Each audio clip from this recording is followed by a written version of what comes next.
Triple H is back in the saddle and he's calling some of his favorite NXT talents for return, even if they already signed with AEW. Wow, you're in the mix with Pro Wrestling Bits.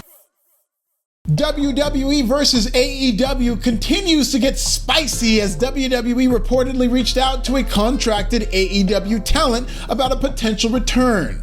The talent apparently turned down the offer, saying they were happy with AEW. All these frustrated talents in AEW, and WWE reaches out to the one person who's happy with their push. The ultra-white zeitgeist that is wrestling Twitter immediately speculated it was Adam Cole, which is adorable. God, they're obsessed with him. Either way, the story is quite the swerve when it comes to potential comebacks in the Triple H era. Everybody's speculating on who could come back to WWE if only focused on free agents who were victimized by mass releases, like Karrion Kross, Scarlett, Dakota Kai, Dexter Lumis, and Hit Motherfucking Row, all of whom have since returned. But WWE has turned up the volume in the wrestling wars since Triple H took over. I keep telling you, Triple H has not forgotten about how AEW almost cost him his throne during the Wednesday Night Wars, and the unspoken mission statement in this era is simple: slay EW. Seriously, I wouldn't be surprised if Cody Rhodes doesn't win the Royal Rumble because Triple H is still tight about that sledgehammer entrance from 2019. WWE is already going head-to-head with AEW on September 4th, and Triple H has been pushing smaller talent as a chess move to get more AEW free agents interested.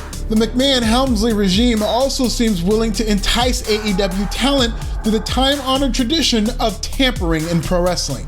I'm sure AEW is furious over WWE tampering with its talent, but let's not act like AEW has never tampered at all itself. Remember when Jeff Hardy showed up in AEW television the day his contract expired? You think that all came together that day? You think Jon Moxley debuted so soon after his contract expired without tampering? What about Adam Cole? You think Toni Storm gets on that plane unless she has some kind of assurance that she can get a deal with AEW? The list goes on and on. Just look at the chessboard being set up in the Triple H era and how many roads could lead to an AEW talent jumping ship. Liv Morgan is getting a big push and could use some help from her best friend Ruby Riott. Hit Row is back and could benefit from a reunion with former member Isaiah Swerve Scott.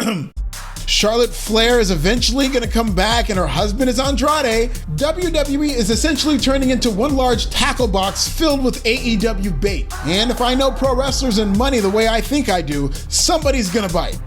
Tampering is about as common in pro wrestling as incels, but unlike incels, sometimes WWE and AEW succeed in fucking each other, especially when it comes to sniping talent. MJF has been openly advertising his expiring contract on national television, even shouting out Bruce Pritchard on AEW Dynamite.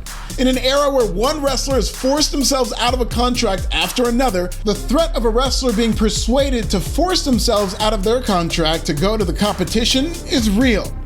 Of course, this is national pro wrestling and a wrestling war where tensions are rising by the tweet.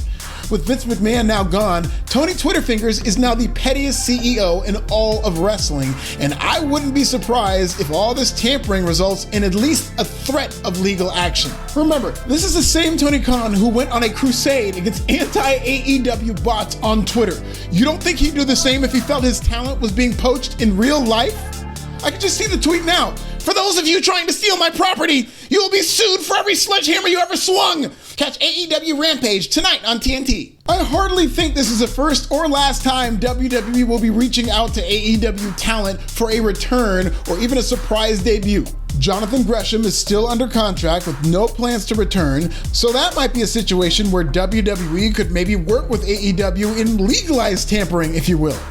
WWE and AEW still haven't had a Lex Luger moment where a talent shows up on television the week after working for the competition. It seems like the Triple H era is snooping around for one of those moments, possibly for the big NXT show on September 4th. I find it hard to believe WWE didn't know that the talent in question was strictly under contract with AEW. And after record-breaking revenues in Q2 2022, when it comes to possibly getting sued for tampering, WWE has all the money in the world to f*** around and find out. Maybe that's what this is.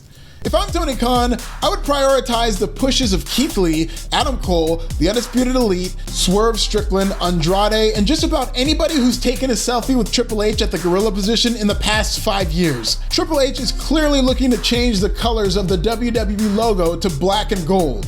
The McMahon-Helmsley regime is calling everybody. Contracts be damned. This is war, and WWE's like, click, clack. Is WWE poaching, or was this just a misunderstanding? What former WWE stars should go back to Papa H? Tell me in the comments.